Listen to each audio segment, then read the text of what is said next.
વહાલા મિત્રો, શું તમે જાણો છો કે સામસૂનના સામર્થ્યનું રહસ્ય શું હતું? તેનું રહસ્ય એ હતું કે ઈશ્વરનો આત્મા સતત તેની સાથે હતો. જો તમે પણ જીવનમાં સફળ થવા ઈચ્છો છો તો સતત ઈશ્વરની દોરવણી પ્રાપ્ત કરીને આગળ વધતા રહો.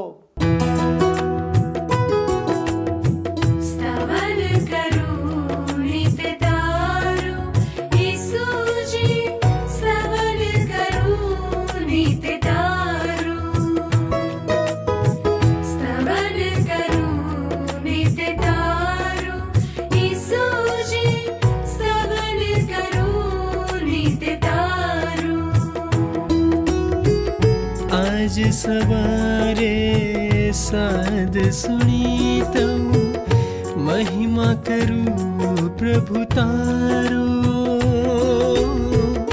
महिमा करूं प्रभु तारो,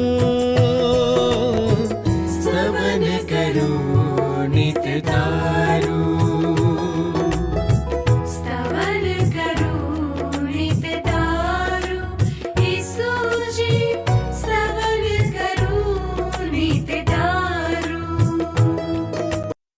વહાલા દર્શકો, સ્તવન કાર્યક્રમમાં આપ સૌનું સ્વાગત છે. મારો વિશ્વાસ છે કે આ કાર્યક્રમ આપને સર્વશક્તિમાન ઈશ્વરના કાર્યો અને ઉદ્દેશને સમજવામાં મદદરૂપ થઈ રહ્યો છે. ઈશ્વર જ છે.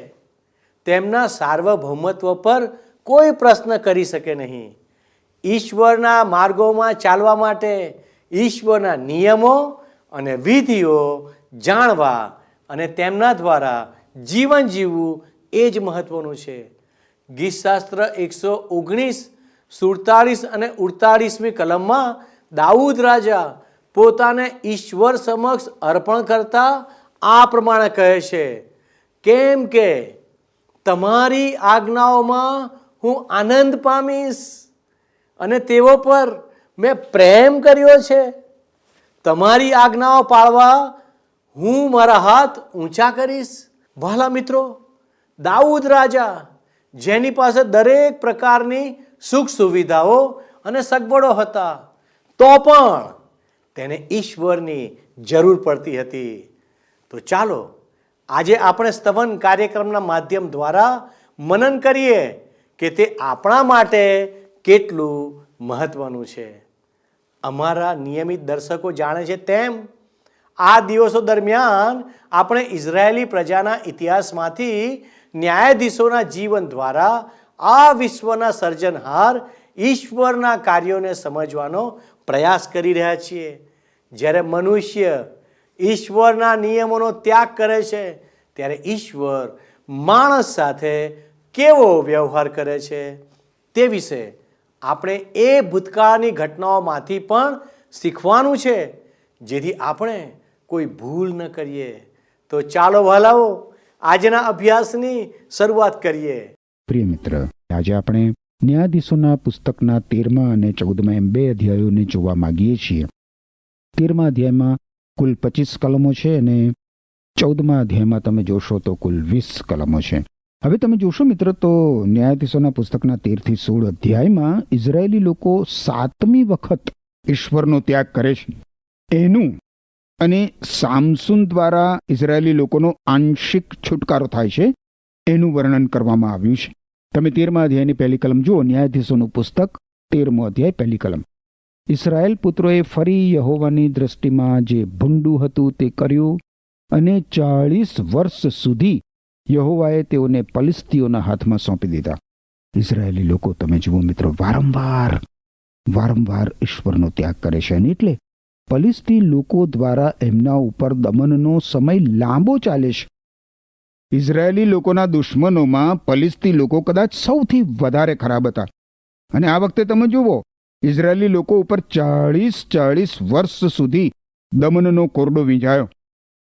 આ સમય દરમિયાન આપણી સમક્ષ એક ન્યાયાધીશ ઊભો થાય છે જેને નજર અંદાજ કરી શકાય એમ નથી મિત્ર. એનું નામ છે સામસૂન.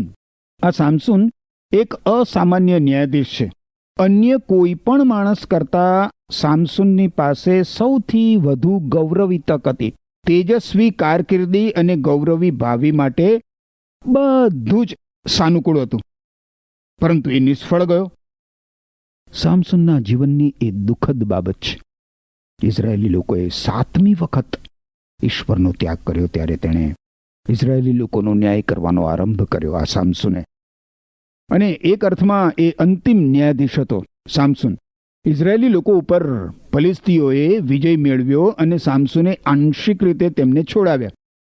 હવે તમે જુઓ તો યફતા નામના ન્યાયાધીશના સમયથી શરૂ થયેલ ઇઝરાયેલી પ્રજા વચ્ચેનો આંતરવિગ્રહ મોટો ને મોટો થતો ગયો. અને તમે જોશો મિત્ર, તો ન્યાયાધીશોના પુસ્તકનો અંત સંપૂર્ણ અંધાધૂંધીમાં આવે છે.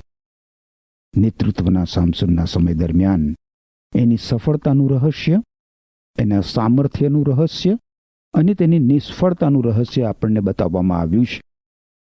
હું ફરીથી કહેવા માંગુ છું મિત્ર કે સામસુન કરતાં વધારે ઉજ્જવળ તક બીજા કોઈ ન્યાયાધીશને મળી નહોતી.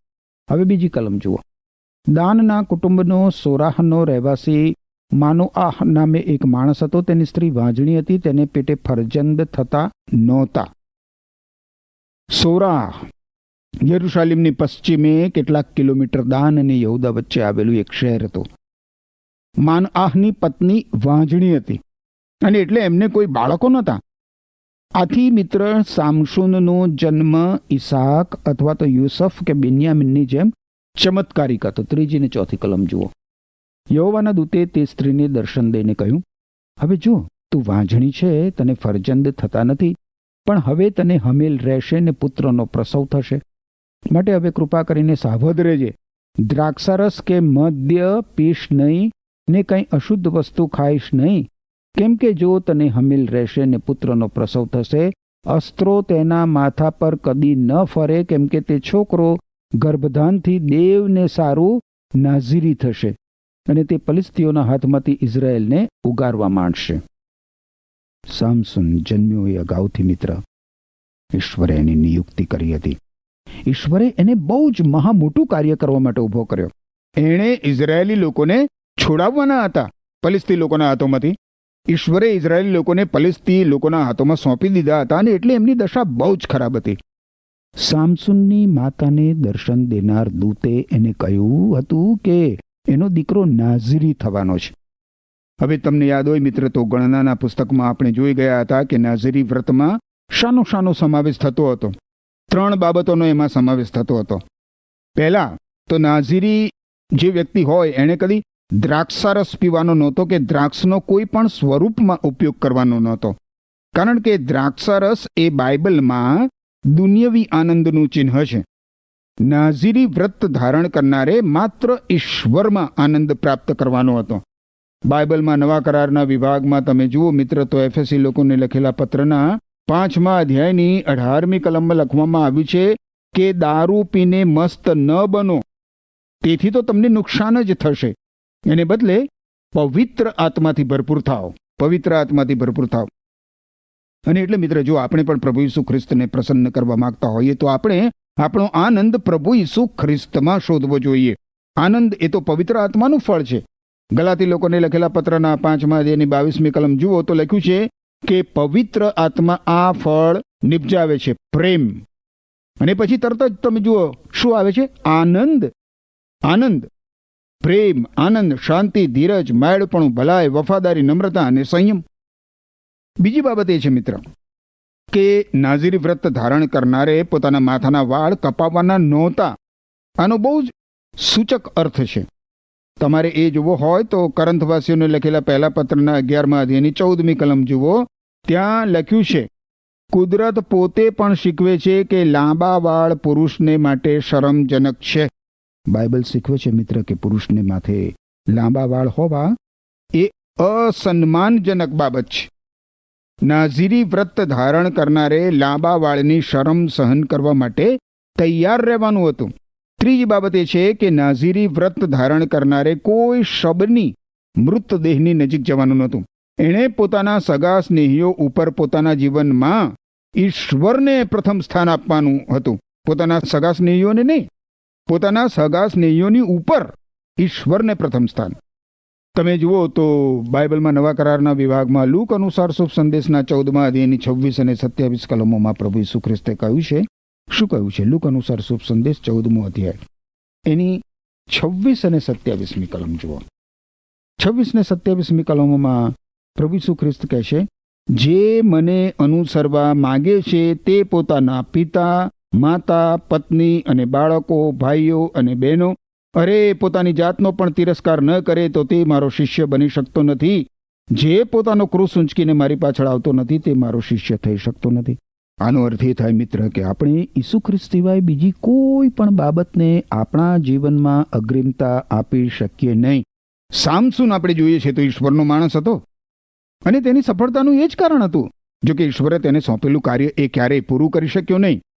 એણે દુશ્મનોના હાથમાંથી ઇઝરાયેલી લોકોને છોડાવવાના કાર્યનો આરંભ તો કર્યો અને એનો દરવાજો સફળતા ખટખટાવા લાગી, પરંતુ એને સોંપવામાં આવેલું કાર્ય એણે પૂરું કર્યું નહીં.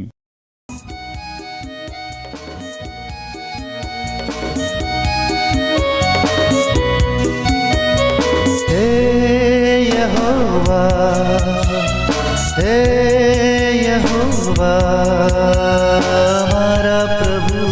અમારા પ્રભુ, આખી પૃથ્વીમાં નામ તારું કેવું મહાન છે, સૌથી મહાન, એ સૌથી મહાન. નવો મંડળની ઉપર ઠરાવ્યો છે તે તારો મહિમા પરંપાર. નવો મંડળની ઉપર ઠરાવ્યો છે તે તારો મહિમા પરંપાર. હે યહોવા, હે યહોવા, અમારા પ્રભુ, આખી પૃથ્વીમાં નામ તારું કેવું મહાન છે, સૌથી મહાન, એ સૌથી મહાન. નવો મંડળની ઉપર ઠરાવ્યો છે તે તારો મહિમા પરંપાર. નવો મંડળની ઉપર ઠરાવ્યો છે તે તારો મહિમા પરંપાર.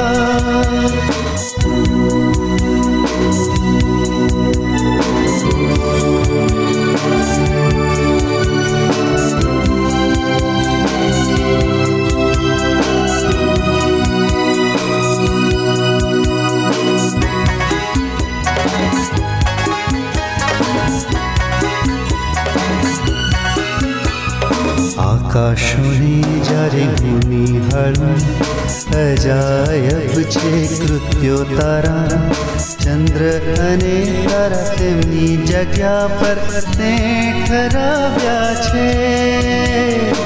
આકાશોને જ્યારે હું નિહાળું, અજાયબ છે કૃત્યો તારા. ચંદ્ર અને તારા તેમની જગ્યા પર તે ઠરાવ્યા છે. આ માનવી તે શું છે કે તેનું સ્મરણ તું કરે? આ મનુષ્ય પુત્ર શું છે કે તેની ખબર તું લે? હે યહોવા, હે યહોવા, અમારા પ્રભુ, આખી પૃથ્વીમાં નામ તારું કેવું મહાન છે, સૌથી મહાન, એ સૌથી મહાન. નવો મંડળની ઉપર ઠરાવ્યો છે તે તારો મહિમા પરંપાર. નવો મંડળની ઉપર ઠરાવ્યો છે તે તારો મહિમા પરંપાર.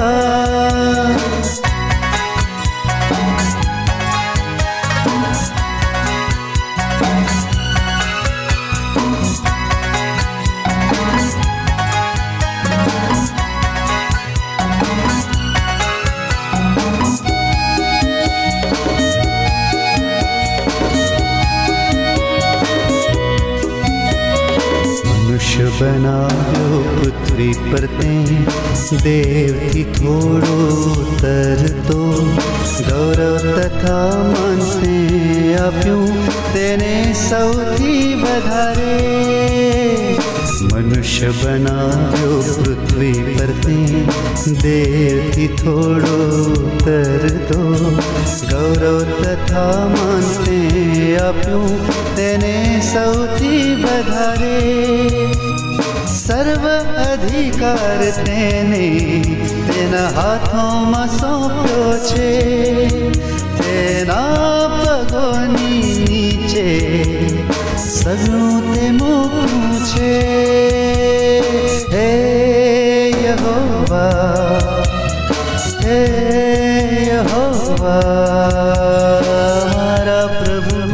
અમારા પ્રભુ આખી પૃથ્વીમાં નામ તારું કેવું મહાન છે સૌથી મહાન એ સૌથી મહાન નભો મંડળની ઉપર કરાવ્યો છે તે તારો મહિમા પરંપાર નભો મંડળની ઉપર કરાવ્યો છે તે તારો મહિમા પરંપાર મહિમા પરંપાર મહિમા પરંપાર મહિમા પરંપાર.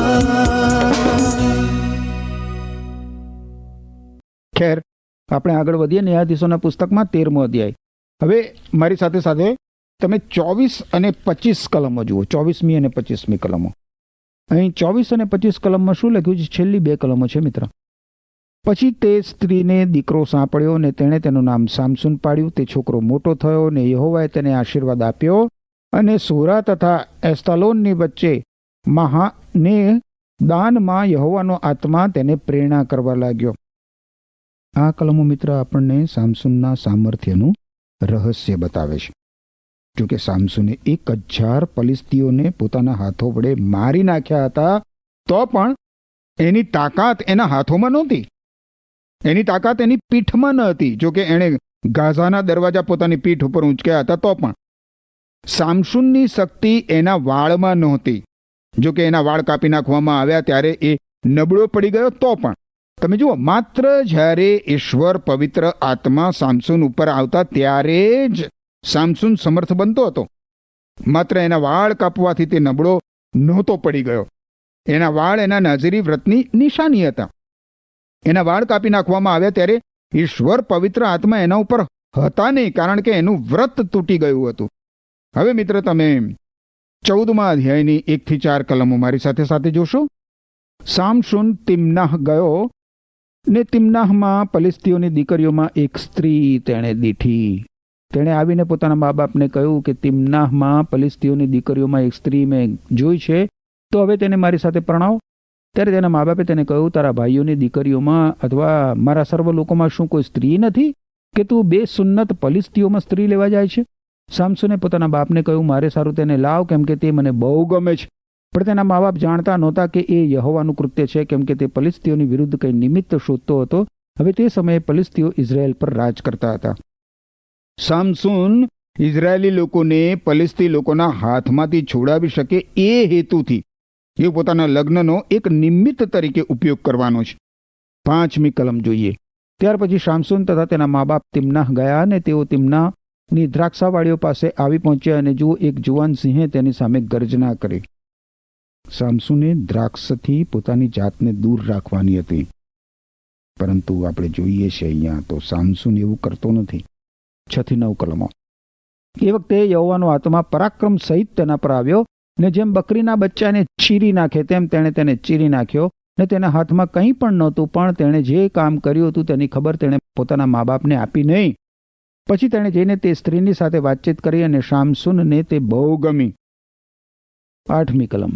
કેટલીક મુદ્દત પછી તે પેલી સ્ત્રીને લેવા પાછો ગયો ને પેલા સિંહની લાશ જોવા રસ્તેથી ફંટાયો અને જુઓ, તે સિંહના ખોળિયામાં મધમાખીઓ તથા મધ હતા અને હાથમાં મધ લઈને તે ખાતો ખાતો ચાલ્યો ને પોતાના મા બાપની પાસે આવીને તેણે તેઓને તે આપ્યું ને તેઓએ તે ખાધું. પણ સિંહના ખોળિયામાંથી તેણે મધ લીધું હતું તે તેણે તેઓને કહ્યું નહીં.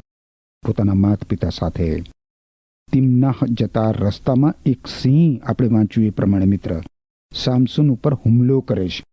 હવે કટોકટીના આ સમયે ઈશ્વર પવિત્ર આત્મા સામસુન ઉપર આવે છે અને તમે જુઓ, આપણે વાંચ્યું એ પ્રમાણે પોતાના નગ્ન હાથો વડે આ સામસુન સિંહને ચીરી નાખે છે, મારી નાખે છે. અને આ પછી સામસૂન ત્યાં બીજી વખત જાય છે ત્યારે એ સિંહના મૃતદેહને જોવા માટે ફંટાઈને જાય છે. સિંહના ખોળિયામાં એને મધપૂડો દેખાય છે. એ પોતાના નગ્ન હાથો વડે મધ લઈને ખાય છે અને એમાંનું કેટલુંક પોતાના માતા પિતાને પણ આપે છે. કોઈ મૃતદેહનો શબનો સ્પર્શ કરવો એ નાઝીરી વ્રતનો ભંગ હતો. એ યાદ રાખો મિત્ર. 10 થી 14 કલમો જુઓ. અને તેનો બાપ તે સ્ત્રીને ઘેર ગયો અને સામસૂને ત્યાં ઉજાણી કરી, કેમ કે જુવાનોનો એવો રિવાજ હતો. અને તેઓએ તેને દીઠો ત્યારે એમ થયું કે ઉજાણીમાં ભાગ લેવા સારું તેઓ 30 સોબતીઓ બોલાવી લાવ્યા. સામસૂને તેઓને કહ્યું, હું તમને એક ઉખાણો કહું અને ઉજાણીના 7 દિવસોમાં જો તેનો અર્થ ખોળી કાઢીને તમે મને કહેશો તો હું તમને શણના 30 બદન તથા 30 જોડ વસ્ત્ર આપીશ.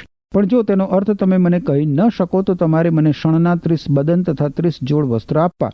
તેઓએ તેને કહ્યું, તારો ઉખાણો અમને કહે કે અમે તે સાંભળીએ. અને તેણે તેઓને કહ્યું, ખાનારમાંથી ખોરાક નીકળ્યો અને બળવાનમાંથી મીઠાશ નીકળી. પછી શું કહે છે જુઓ આગળ. અને 3 દિવસમાં તેઓ તે ઉખાણાનો અર્થ કહી શક્યા નહીં. 3 દિવસમાં અર્થ કહી શક્યા નહીં. હવે આપણે જોયું એ પ્રમાણે મિત્ર રિવાજ મુજબ સામસૂનને લગ્નની ઉજવણી કરી અને એ ઉજવણી કન્યાના ઘેર રાખવામાં આવી હતી. એના ઘેર સર્વ મહેમાનો પલિસ્તીઓ જ હતા. હવે એ દિવસોમાં ઉખાણા એ મનોરંજનની એક રીત હતી અને સામસૂને એક ઉખાણું કહ્યું. એના ઉખાણાનો ઉકેલ શોધવા એણે લોકોને 7 દિવસો આપ્યા. મારી નાખવામાં આવેલ સિંહ અને તેના ખોળિયામાં રહેલા મધપુડા વિશે જાણ્યા વગર સામસૂનના ઉખાણાનો ઉત્તર આપવો 30 મહેમાનો માટે તદ્દન અશક્ય હતો. હવે આપણે 15 થી 18 કલમો જોઈએ. 7મે દાડે એમ થયું કે તેઓએ સામસૂનની સ્ત્રીને કહ્યું, તારા ભરથારને ફોસલાવ. એ સારું કે તે અમને ઉખાણાનો અર્થ બતાવે, નહીં તો અમે તને તથા તારા બાપના ઘરના સર્વને અગ્નિથી બાળી નાખીશું. તમે અમને લૂંટી લેવા બોલાવ્યા છે, ખરું કે નહીં? ત્યારે સામસૂનની સ્ત્રીએ તેની આગળ રડી પડીને કહ્યું કે તું મને તદ્દન ધિક્કારે છે ને મારા પર કંઈ પ્રેમ રાખતો નથી. તે મારા લોકને એક ઉખાણો કહ્યો છે પણ મને તેનો અર્થ કહ્યો નથી. તેણે તેને કહ્યું, જો મેં મારા મા બાપને તેનો અર્થ કહ્યો નથી તો હું શું તને કહું? અને ઉજાણીના 7 દિવસ તેણે તેની આગળ રડ્યા કર્યું. અને 7મે દિવસે એમ થયું કે તેણે બહુ જ આગ્રહ કર્યો. ત્યારે તેણે તેનો અર્થ કહી દીધો. પછી તેણે પોતાના લોકોના પુત્રોને ઉખાણાનો અર્થ કહી દીધો. 7મે દિવસે સૂર્યાસ્ત થયા અગાઉ તે નગરના માણસોએ તેને કહ્યું, મધથી મીઠું શું છે અને સિંહથી બળવાન શું છે? તેણે તેઓને કહ્યું, જો મારી વાછરડીથી તમે ખેડ્યું ન હોત તો તમને મારા ઉખાણાનો પત્તો લાગત નહીં. પલિસ્તી લોકોએ સામસૂનની પત્નીને સમજાવી લીધી કે એ સામસૂનના ઉખાણાનો અર્થ જાણી લાવે સામસૂન પાસેથી. જો એ પ્રમાણે એ ના કરે તો એ લોકો એના પિતાના ઘરને એની સાથે આગ લગાડી દે. હવે કોઈ પણ યુવતી કે મહિલાનું સચોટ હથિયાર એના આંસુ હોય છે, આંસુ. અને સામસૂનની પત્નીએ લાગ લગટ 7 દિવસ દરમિયાન સામસૂન સામે આંસુ સાર્યા કર્યા. હવે જ્યારે કોઈ યુવતી કે મહિલા સતત 7 દિવસ જમવાના સમયે રડ્યા કરે તો એ બાબત કોઈ પણ પુરુષને થકવી નાખે. આખરે સામસૂને પોતાના ઉખાણાનો ઉત્તર પોતાની પત્નીને જણાવી દેવો પડ્યો. 19મી કલમમાં શું થયું? પછી યહોવાનો આત્મા તેના પર પરાક્રમ સહિત આવ્યો ને તેણે આશ્કલોનમાં જઈને તેઓમાંના 30 જણને માર્યા અને તેઓના વસ્ત્ર લૂંટી લઈને જે માણસોએ તે ઉખાણાનો અર્થ કહી બતાવ્યો હતો તેઓને તે આપ્યા. અને તેને ક્રોધ ચડ્યો અને તે પોતાના બાપના ઘેર ચાલ્યો ગયો. ઈશ્વર પવિત્ર આત્મા સામસૂન ઉપર આવ્યો અને તે દક્ષિણમાં આવેલ આશ્કેલોનમાં ગયો. એના ઉખાણાની શરત પ્રમાણે જીતી જનારને વસ્ત્રો આપવા માટે સામસૂન ત્યાં 30 માણસોની કતલ કરીને તેમના વસ્ત્રો લઈ આવે છે. આ સામસૂન હવે અકળાઈને પોતાના ઘેર જતો રહે છે. એ પોતાની પત્નીને પોતાની સાથે લઈ જતો નથી મિત્ર. એના ઉખાણાનો ઉત્તર લોકોને જણાવી દેવા બદલ એ પોતાની પત્ની ઉપર ગુસ્સે ભરાયો છે. 20મી કલમ કહે છે, પણ સામસૂનનો એક સાથી કે જેણે તેની પ્રત્યે મિત્રની ફરજ બજાવી હતી તેને તેની વહુ આપવામાં આવી. કન્યાનો પિતા પોતાની દીકરી વરરાજાના મિત્રને પધરાવે છે. બહુ વિચિત્ર પ્રથાઓ હતી જૂના કરારના સમયમાં આપણે જોઈએ છે મિત્ર. પણ ઈશ્વરની આપણે સ્તુતિ કરીએ, ઈશ્વરનો આભાર માનીએ કે ઈશ્વરે એમના પવિત્ર વચનોમાં આપણા માટે બધો જ જરૂરી પ્રકાશ રાખ્યો છે જેથી આપણે ઈશ્વરના પ્રકાશમાં આપણું જીવન જીવી શકીએ. મિત્ર, હું માનું છું કે ઈશ્વરના પવિત્ર વચનોના પ્રકાશમાં જીવન જીવવા માટે રોજ બરોજ ઈશ્વરની જે કૃપા તમારા માટે ઉપલબ્ધ છે એ કૃપા તમે સ્વીકારો છો. આમેન. વહાલા મિત્રો, આજના અભ્યાસમાં આપણે સામસૂનના જીવનમાંથી જોયું કે કેવી રીતે ઈશ્વર તેને તેની પ્રજાના લોકોને છોડાવવા માટે તૈયાર કરી રહ્યા છે. સામસૂન જન્મ્યો તે અગાઉથી ઈશ્વરે તેની પસંદગી કરી. ઈશ્વરે તેને મહા મોટું કાર્ય કરવા ઊભો કર્યો હતો. તેણે ઇઝરાયેલ પ્રજાને છોડાવવાની હતી. ઈશ્વર જેને પોતાના કામ માટે પસંદ કરે છે તેઓનો તેમનો હેતુ પૂરો કરવા માટે પણ ઉપયોગ કરશે. પરંતુ મેં તમને શરૂઆતમાં કહ્યું હતું તેમ ઈશ્વરે માનવીને સ્વતંત્ર ઈચ્છા આપી છે.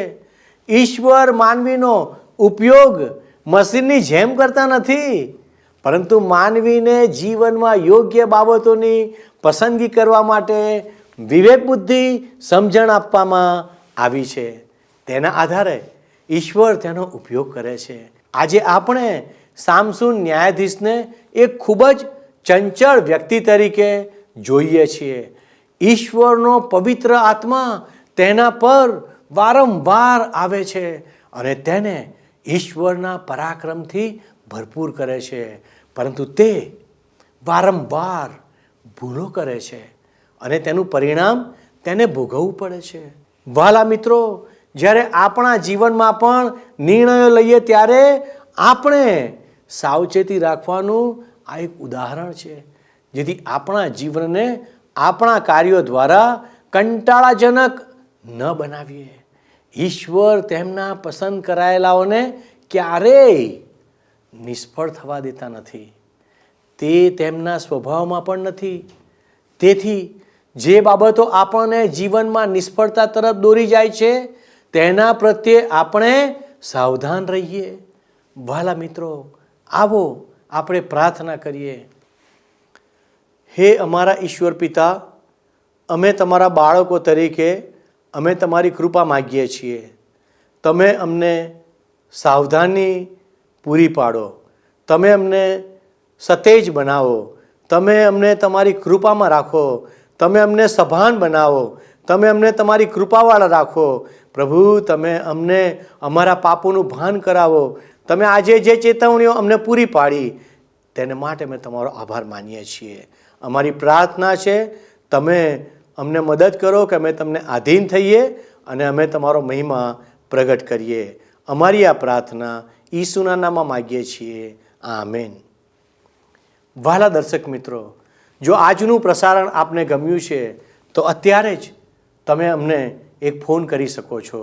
ઈશ્વર આપને આશીષ આપો. આમેન. મિત્રો, ગત પ્રશ્નનો જવાબ છે ન્યાયાધીશ.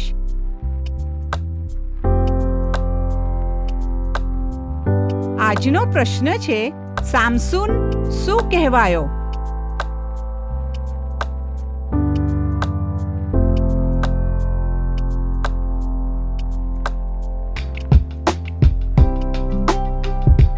જવાબ આપે સ્ક્રીન પર દર્શાવેલ વોટ્સએપ નંબર પર આપવાનો રહેશે. કાર્યક્રમ દરમિયાન પૂછેલા પ્રશ્નનો સાચો જવાબ આપનાર વિજેતાઓના નામ દર મહિનાના પ્રથમ સોમવારે જાહેર કરવામાં આવશે.